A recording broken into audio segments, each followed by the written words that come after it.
Hello friends, ಬಹಳಷ್ಟು ಜನ ನನ್ನ ಕೇಳ್ತಾ ಇದ್ರಿ ಯುವನಿಧಿ ಅಪ್ಲಿಕೇಶನ್ ನಾವು ಹಾಕ್ಬೋದಾ? ಫಸ್ಟ್ ಇಯರ್ ಇದ್ದೀವಿ, ಸೆಕೆಂಡ್ ಇಯರ್ ಇದ್ದೀವಿ, ಫೈನಲ್ ಇಯರ್ ಇದ್ದೀವಿ, ನಾವು ಅಪ್ಲಿಕೇಶನ್ ಹಾಕ್ಬೋದಾ ಅಂತ. ಇನ್ನೊಂದು ಕಡೆ ನಾವು 2022ರಲ್ಲಿ ಪಾಸಾಗಿದ್ದೀವಿ, 2023ರಲ್ಲಿ ಪಾಸಾಗಿದ್ದೀವಿ, 2019-20ರಲ್ಲಿ ಪಾಸಾಗಿರೋರದ್ದು ಏನು ಕತೆ ಅಂತ. ಸೊ ನಿಮ್ಮೆಲ್ರಿಗೂ ಈ ವಿಡಿಯೋದಲ್ಲಿ ನಾನು ಕ್ಲಾರಿಫಿಕೇಷನ್ ಕೊಡ್ತೀನಿ. ನೀವು ಅಪ್ಲಿಕೇಶನ್ ಹಾಕ್ಬೋದಾ ಇಲ್ವಾ ಅಂತ ನೀವೇ ಸುಲಭವಾಗಿ ನಿಮ್ಮ ಮೊಬೈಲ್ನಲ್ಲೇ ಚೆಕ್ ಮಾಡ್ಕೋಬಹುದು. ಹೇಗೆ ಅಂತ ತಿಳ್ಕೊಬೇಕು ಅಂತಿದ್ರೆ ವಿಡಿಯೋನ ಕಂಪ್ಲೀಟಾಗಿ ನೋಡಿ ಮತ್ತು ಎಲ್ಲೂ ಸ್ಕಿಪ್ ಮಾಡಬೇಡಿ. ಎರಡು ರೀತಿಯಾಗಿ ನೀವು ಚೆಕ್ ಮಾಡ್ಕೋಬಹುದು. ಎರಡು ರೀತಿಯೂ ನಾನು ನಿಮಗೆ ತೋರಿಸ್ಕೊಡ್ತೀನಿ. ನೀವೆಲ್ಲಾದರೂ ಸ್ಕಿಪ್ ಮಾಡ್ಕೊಂಡು ನೋಡಿದ್ರೆ ನಿಮಗೆ ನಿಜವಾಗ್ಲೂ ಇನ್ಫಾರ್ಮೇಷನ್ ಗೊತ್ತಾಗಲ್ಲ. ಇನ್ಫಾರ್ಮೇಷನ್ ಏನೋ ಗೊತ್ತಾಗುತ್ತೆ, ಬಟ್ ಒಂದು ಪಾಯಿಂಟ್ ಇರುತ್ತೆ, ನಿಮಗೆ ಅಲ್ಲಿ ಡಾಟಾ ಬಂದಿಲ್ಲ ಅಂದರೆ ಏನು ಮಾಡಬೇಕು, ಬೇರೆ ಕಡೆ ನೀವು ಚೆಕ್ ಮಾಡಿಕೊಂಡು ಅಲ್ಲಿ ಕೂಡ ನೀವು ಕನ್ಫರ್ಮ್ ಮಾಡ್ಕೋಬಹುದು. ಅದನ್ನು ನಾನು ವಿಡಿಯೋದಲ್ಲಿ ತೋರಿಸ್ತೀನಿ. ಸೊ ವಿಡಿಯೋನ ನೀವು ಕಂಪ್ಲೀಟಾಗಿ ನೋಡಿ, ಎಲ್ಲೂ ಕೂಡ ಸ್ಕಿಪ್ ಮಾಡಬೇಡಿ. ಮೊದಲನೇದಾಗಿ ಯುವನಿಧಿ ಬಗ್ಗೆ ಇಂಟ್ರಡಕ್ಷನ್ ಕೊಡೋದಾದರೆ, ಯುವನಿಧಿ ಕರ್ನಾಟಕದ ಗ್ಯಾರಂಟಿ ಸ್ಕೀಮ್ಗಳಲ್ಲಿ ಒಂದು 4ನೇ ಗ್ಯಾರಂಟಿ ಸ್ಕೀಮ್ ಅಂತ ಇದು. ಮತ್ತು ಇದು ಪ್ರತಿ ತಿಂಗಳು ನಿರುದ್ಯೋಗಿ ಯುವಕ ಯುವತಿಯರಿಗೆ 3,000 ರೂಪಾಯಿ ಕೊಡ್ತೀವಿ ಅಂತ ಸರ್ಕಾರ ಅನೌನ್ಸ್ ಮಾಡಿದೆ. ಡಿಸೆಂಬರಲ್ಲಿ ಇದು ಅಧಿಕೃತವಾಗಿ ಚಾಲನೆ ಸಿಕ್ತು. ಇಲ್ಲಿವರೆಗೂ ಕೆಲವರಿಗೆ 3 ಕಂತಿನ ಹಣ ಬಂದಿದ್ದರೆ ಕೆಲವರಿಗೆ 4 ಕಂತಿನ ಹಣ ಬಂದಿದೆ. ಇನ್ನೊಂದು ಗುಡ್ ನ್ಯೂಸ್ ಏನಪ್ಪ ಅಂದರೆ, ಗೃಹಲಕ್ಷ್ಮಿಯರಿಗೆ ಕೇವಲ 2,000 ಅಮೌಂಟ್ ಬಂದರೆ ಯುವನಿಧಿಯಲ್ಲಿ 3,000 ಅಮೌಂಟು ಬರುತ್ತೆ. ಯುವನಿಧಿ ಅಪ್ಲಿಕೇಶನ್ ಹಾಕಿದ್ದವ್ರಿಗೆ ಪ್ರತಿ ತಿಂಗಳು 3,000 ರೂಪಾಯಿ ಅಮೌಂಟು ಬರುತ್ತೆ. ಇದು ವಿದ್ಯಾರ್ಥಿಗಳಿಗೆ ಹೆಲ್ಪ್ಫುಲ್ ಕೂಡ ಆಗಿದೆ. ಮತ್ತು ಇದರಲ್ಲಿ ಏನಪ್ಪ ಕಂಡೀಷನ್ ಅಂದರೆ, ಯುವನಿಧಿ ಅಪ್ಲಿಕೇಶನ್ ಹಾಕೋರು ಎಲ್ಲೂ ಕೂಡ ವರ್ಕ್ ಮಾಡ್ತಾ ಇರಬಾರ್ದು, ಅನ್ಎಂಪ್ಲಾಯಿ ಆಗಿರಬೇಕು ಅಂತ. ಇನ್ನೊಂದು ಕಂಡೀಷನ್ ಏನಪ್ಪ ಅಂದರೆ, ಹೈಯರ್ ಎಜುಕೇಷನ್ ಏನು ಮಾಡ್ತಿರಬಾರ್ದು ಅಂತ ಕಂಡೀಷನ್ಸ್ ಇದೆ. ಇದರಲ್ಲಿ ಡೌಟ್ ಏನಪ್ಪ ಅಂದರೆ, 2019-20ರಲ್ಲಿ ಅಥವಾ 2022-2023ರಲ್ಲಿ ಪಾಸ್ ಆದವರು ಹಾಕ್ಬೋದಾ ಅಂತ. ಅಧಿಕೃತವಾಗಿ ಅವ್ರು ಹೇಳಿರೋ ಪ್ರಕಾರ 2022-2023 ಅಕಾಡೆಮಿಕ್ ಇಯರಲ್ಲಿ, ಅದರಲ್ಲೂ ಕೂಡ 2023ರಲ್ಲಿ ಪಾಸಾದಂತಹ ಅಭ್ಯರ್ಥಿಗಳು ಅರ್ಜಿನ ಸಲ್ಲಿಸಬಹುದು. ಅವರು ಹೇಗೆ ಅಂದರೆ, ಸೇವಾ ಸಿಂಧು ವೆಬ್ಸೈಟ್ ಮುಖಾಂತರ ಅಪ್ಲಿಕೇಶನ್ನ ಸಲ್ಲಿಸಬಹುದು. ಮತ್ತು 2 ವರ್ಷಗಳು ನಿಮಗೆ ಟೈಮ್ ಇರುತ್ತೆ. 2023ರಲ್ಲಿ ಯಾರು ಪಾಸ್ ಆಗ್ತಾರೋ ಅಂಥವರು 2 ವರ್ಷಗಳ ಟೈಮ್ ಇರುತ್ತೆ. ಈ ನಡುವೆ ನೀವು ಯಾವಾಗ ಬೇಕಿದ್ರೂ ಅಪ್ಲಿಕೇಶನ್ನ ಸಲ್ಲಿಸ್ಕೋಬಹುದು. ಇನ್ನೊಂದು ಇಂಪಾರ್ಟೆಂಟ್ ಅಪ್ಡೇಟ್ ಏನಪ್ಪ ಅಂದರೆ, ನೀವು ಅಪ್ಲಿಕೇಶನ್ ಹಾಕೋದಕ್ಕೆ 6 ತಿಂಗಳಾಗಿರಬೇಕು. ನಿಮ್ಮ ರಿಸಲ್ಟ್ ಬಂದು 180 ಡೇಸ್ ಆದಮೇಲೆ ಅಪ್ಲಿಕೇಶನ್ ಹಾಕ್ಕೊಂಡ್ರೆ ಪ್ರತಿ ತಿಂಗಳು 3,000 ರೂಪಾಯಿ ಅಮೌಂಟು ಬರುತ್ತೆ. ಈಗ ಡೌಟ್ ಏನಪ್ಪ, ನಾವು ಫಸ್ಟ್ ಇಯರ್ ಇದ್ದೀವಿ, ಸೆಕೆಂಡ್ ಇಯರ್ ಇದ್ದೀವಿ ಅಥವಾ ಫೈನಲ್ ಇಯರ್ ಇದ್ದೀವಿ, ನಾವು ಅಪ್ಲಿಕೇಶನ್ನ ಸಲ್ಲಿಸಬಹುದಾ ಅನ್ನೋದು ಬಹಳಷ್ಟು ವಿದ್ಯಾರ್ಥಿಗಳ ಡೌಟು. ನೀವು ಇದನ್ನು ನೀವೇ ಮೊಬೈಲ್ನಲ್ಲೇ ಚೆಕ್ ಮಾಡ್ಕೋಬಹುದು. ಹೇಗೆ ಅಂದರೆ, ಸೇವಾ ಸಿಂಧು ಅಲ್ಲಿ ಅಪ್ಲಿಕೇಶನ್ ಹಾಕಬೇಕಾದ್ರೆ ನಿಮಗೆ ಮೇಲೆ ಒಂದು ಆಪ್ಷನ್ ಇರುತ್ತೆ, ನ್ಯಾಡಲ್ಲಿ NADಯಲ್ಲಿ ನೀವು ನಿಮ್ಮ ದಾಖಲೆಯನ್ನು ಪರಿಶೀಲಿಸಿ ಅಂತ, ಅದ್ರ ಮುಖಾಂತರ ಚೆಕ್ ಮಾಡ್ಕೋಬಹುದು.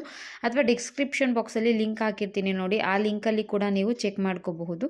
ನಾನು ಅದನ್ನು ಲೈವ್ ಆಗಿ ಕೂಡ ನಿಮಗೆ ತೋರಿಸ್ತೀನಿ ನೋಡಿ.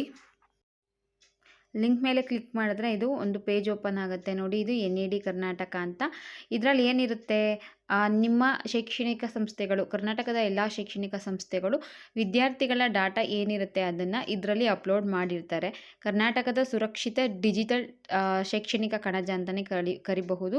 ವಿದ್ಯಾರ್ಥಿಗಳ ಡಾಕ್ಯುಮೆಂಟ್ಸ್ಗಳೆಲ್ಲ ಇದರಲ್ಲಿ ಅಪ್ಲೋಡ್ ಆಗಿರ್ತವೆ ನೋಡಿ. ಇಲ್ಲಿ ಕೆಳಗಡೆ ಸ್ಕ್ರೋಲ್ ಡೌನ್ ಮಾಡಿದ್ರೆ ಯುವನಿಧಿ ಅರ್ಹತೆ ಪರಿಶೀಲಿಸಿ ಅಂತ ಇದೆ ನೋಡಿ, ಅದ್ರ ಮೇಲೆ ಕ್ಲಿಕ್ ಮಾಡ್ಕೋಬೇಕಾಗತ್ತೆ. ಅದರಲ್ಲಿ ಮೊದಲನೇ ಪ್ರಶ್ನೆ ಬಂದು, ನೀವು 2023ರಲ್ಲಿ ಡಿಗ್ರಿ ಪಡೆದಿದ್ದೀರಾ ಅಂತ. ಹೌದು ಅಂತ ಹಾಕಿ, ಅದಾದಮೇಲೆ ವಿದ್ಯಾರ್ಹತೆಯನ್ನು ಸೆಲೆಕ್ಷನ್ ಮಾಡಿ ಅಂತ ಇದೆ. ಡಿಪ್ಲೊಮಾ ಆಗಿರಬಹುದು ಅಥವಾ ಪದವಿ ಆಗಿರಬಹುದು.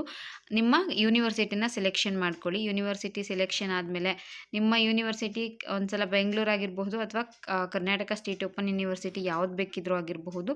ಎಲ್ಲ ಯೂನಿವರ್ಸಿಟಿ ಆಪ್ಷನ್ ಇರೋದ್ರಿಂದ ನಿಮ್ಮ ಯೂನಿವರ್ಸಿಟಿನ ಸೆಲೆಕ್ಷನ್ ಮಾಡಿಕೊಂಡು ನಿಮ್ಮ ರೋಲ್ ನಂಬರ್ನ ಹಾಕಿ ಆಧಾರ್ ಕಾರ್ಡ್ ಪ್ರಕಾರ ನಿಮ್ಮ ಹೆಸರನ್ನು ಹಾಕಬೇಕಾಗತ್ತೆ.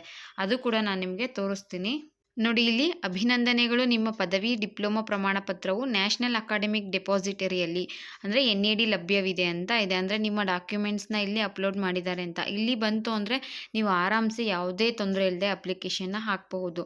2023-24 ಯಾವ ಇಯರಲ್ಲಿ ಪಾಸ್ ಆಗಿದ್ರೂ ಪರವಾಗಿಲ್ಲ, ನೀವು ಇದರಲ್ಲಿ ಅಭಿನಂದನೆಗಳು ಅಂತ ಬಂತು ಅಂದರೆ ನೀವು ಅಪ್ಲಿಕೇಶನ್ ಹಾಕೋದಕ್ಕೆ ಎಲಿಜಿಬಲ್ ಇದ್ದೀರಾ ಅಂತ. ಅಕಸ್ಮಾತ್ ಇಲ್ಲಿ ಕ್ಷಮಿಸಿ, ನಿಮ್ಮ ಪದವಿ ಅಥವಾ ಡಿಪ್ಲೊಮಾ ಪ್ರಮಾಣ ಪತ್ರವು ನ್ಯಾಷನಲ್ ಅಕಾಡೆಮಿಕ್ ಡೆಪಾಸಿಟರಿಯಲ್ಲಿ ಲಭ್ಯವಿಲ್ಲ ಅಂದರೆ ನೀವು ಅಪ್ಲಿಕೇಶನ್ ಹಾಕೋದಕ್ಕೆ ಆಗೋದಿಲ್ಲ. ಅಂದರೂ ಕೂಡ ನೀವು ಎಲಿಜಿಬಲ್ ಇದ್ದರು, 2023ರಲ್ಲೇ ಪಾಸಾಗಿರ್ತೀರಾ ಅಥವಾ 2024ರಲ್ಲೇ ಪಾಸಾಗಿರ್ತೀರಾ, ಆದರೂ ಕೂಡ ಇದರಲ್ಲಿ ನಿಮ್ಮ ಡೀಟೇಲ್ಸ್ ಬರ್ತಿಲ್ಲ ಅಂದರೆ ಆಗ ನೀವು ಸೆಕೆಂಡ್ ಟೈಪ್ ಇದೆ ಅದನ್ನು ಯೂಸ್ ಮಾಡ್ಕೋಬೇಕು. ನಾನು ಮೊದಲನೇ ಬಾರಿ ತೋರಿಸಿದ್ನಲ್ಲ, ಅದರಲ್ಲಿ ನೀವು ಎಲಿಜಿಬಲ್ ಇದ್ದೂ ಕೂಡ ಬರ್ತಿಲ್ಲ, ಕ್ಷಮಿಸಿ ನಾಟ್ ಎಲಿಜಿಬಲ್ ಅಂತ ಬರ್ತಿತ್ತು ಅಂದರೆ ಇದನ್ನು ಯೂಸ್ ಮಾಡಬಹುದು. ಇದು ಎರಡನೇ ಟ್ರಿಕ್ಕು. ಇಲ್ಲಿ ನೋಡಿ, ಯುವನಿಧಿ ಇದೇ ಪೋರ್ಟಲ್ನಲ್ಲಿ ನಿಮ್ಮ ದಾಖಲೆಗಳನ್ನು NAD ಜಾಲತಾಣದಲ್ಲಿ ಪರಿಶೀಲಿಸಿ ಅಂತ ಇದೆ ನೋಡಿ, ಅದ್ರ ಮೇಲೆ ಕ್ಲಿಕ್ ಮಾಡ್ಕೊಳ್ಳಿ. ನಿಮ್ಮ ಯೂನಿವರ್ಸಿಟಿನ ಸೆಲೆಕ್ಷನ್ ಮಾಡ್ಕೊಳ್ಳಿ ಮತ್ತು ನಿಮ್ಮ ರಿಜಿಸ್ಟರ್ ನಂಬರ್ನ ಹಾಕಿ ಸಬ್ಮಿಟ್ ಅಂತ ಕೊಟ್ಟರೆ ಈ ಥರ ಒಂದು ಬರುತ್ತೆ. ಇದರಲ್ಲಿ ಯೂನಿವರ್ಸಿಟಿ ಡಿಗ್ರಿ ಸರ್ಟಿಫಿಕೇಟ್ ಅಂದರೆ ನಿಮ್ಮ PDC ಅಪ್ಲೋಡ್ ಮಾಡಿದಾರಾ ಇಲ್ವಾ ಅಂತ ಚೆಕ್ ಮಾಡ್ಕೊಳ್ಳಿ. ಮತ್ತು ಯಾವ ಸೆಮಿಸ್ಟರ್ದು ಅಪ್ಲೋಡ್ ಆಗಿದೆ, ಯಾವ ಮಂತು, ಯಾವ ಇಯರ್ ಅಂತ ಗೊತ್ತಾಗುತ್ತೆ. ಇದರಲ್ಲಿ ನೋಡಿ ಅಕ್ಟೋಬರ್ 2022 ಅಂತ ಇದೆ. ನಮ್ಮ ಸ್ಟೂಡೆಂಟ್ ನನಗೆ ಗೊತ್ತಿರೋ ಅಂಥವ್ರು, ಅವ್ರದ್ದು ಅಪ್ಲಿಕೇಶನ್ ಇಲ್ಲಿ ಈ ಥರ ಬಂತು. ಅವ್ರದ್ದು ಅಪ್ಲಿಕೇಶನ್ ತೊಗೊಂತು. ಯಾಕಂದರೆ ಅವರು 2023ರಲ್ಲಿ ಅಪ್ಲಿಕೇಶನ್ 2023ರಲ್ಲಿ ತಮ್ಮ ಕೋರ್ಸ್ನ ಕಂಪ್ಲೀಟ್ ಮಾಡಿದ್ರು. 2022 ಅಕ್ಟೋಬರಲ್ಲಿ ಎಕ್ಸಾಮ್ ಬರೆದಿತ್ತು, ಬಟ್ ರಿಸಲ್ಟ್ ಬಂದಿತ್ತು 2023ರಲ್ಲಿ. ಅವ್ರದ್ದು ಅಕಾಡೆಮಿಕ್ ಇಯರ್ ಬಂದು 2022-23ಗೆ ಸೇರ್ಕೊಂತು ಅಲ್ವಾ, ಆ ರೀಸನ್ಸಿಂದ ಅವರು ಅಪ್ಲಿಕೇಶನ್ ಹಾಕೋದಕ್ಕೆ ಎಲಿಜಿಬಲ್ ಆಯಿತು. ನಿಮ್ಮದು ಇದೇ ರೀತಿ ಪ್ರಾಬ್ಲಮ್ ಆಗ್ತಿತ್ತು ಅಂದರೆ ಈ ವಿಧಾನ ಕೂಡ ಒಂದ್ಸಲ ನೀವು ಟ್ರೈ ಮಾಡಬಹುದು. ಮತ್ತು ಇನ್ನೊಂದು ಏನಪ್ಪ ಇಂಪಾರ್ಟೆಂಟ್ ಅಪ್ಡೇಟ್ ಅಂದರೆ, ನೀವು ಅಪ್ಲಿಕೇಶನ್ ಹಾಕಬೇಕಾದ್ರೆ ಸೇವಾ ಸಿಂಧು ಪೋರ್ಟಲ್ನಲ್ಲಿ ಕರೆಕ್ಟಾಗಿದ್ದರು ಅಭಿನಂದನೆಗಳು ಅಂತ ಬರುತ್ತೆ, ನೀವು ಎಲಿಜಿಬಲ್ ಇದ್ದೀರಾ ಅಂತ ಬರುತ್ತೆ, ಇದರಲ್ಲೂ ಕೂಡ ಎಲಿಜಿಬಲ್ ಇದ್ದೀರಾ ಅಂತ ಬರುತ್ತೆ. ಅಪ್ಲಿಕೇಶನ್ ಹಾಕಬೇಕಾದ್ರೆ ಡಾಟಾ ಫಿಚ್ ಆಗ್ತಿಲ್ಲ ಅಂದರೆ ವರಿ ಮಾಡಬೇಡಿ. ಒಂದು ಸಲ ಅಲ್ಲ, ಒಂದು 5-6 ಸಲ ಟ್ರೈ ಮಾಡ್ತಾಯಿರಿ. ಫೈನಲಿ ಒಂದು ಸಲ ಆದರೂ ನಿಮಗೆ ಡಾಟಾ ಬಂದೇ ಬರುತ್ತೆ. ನನಗೆ ಈ ಎಕ್ಸ್ಪೀರಿಯೆನ್ಸ್ ಆಗಿದೆ, ಯಾಕಂದರೆ ನಾನು ಬಹಳಷ್ಟು ಜನದ ಅಪ್ಲಿಕೇಶನ್ ಹಾಕಬೇಕಾದ್ರೆ ಡಾಟಾ ಫೆಚ್ ಆಗೋದಿಲ್ಲ, ಅದಾದಮೇಲೆ ಡಾಟಾ ಫೆಚ್ ಆಗುತ್ತೆ. ಎಲ್ರಿಗೂ ಡಾಟಾ ಫೆಚ್ ಆಗಲ್ಲ. 2020ರಲ್ಲಿ 21, 22ರಲ್ಲಿ ಪಾಸ್ ಆಗಿರೋರಿಗೆ ನಿಜವಾಗ್ಲೂ ಏನು ಡಾಟಾ ಅಪ್ಡೇಟ್ ಆಗಲ್ಲ.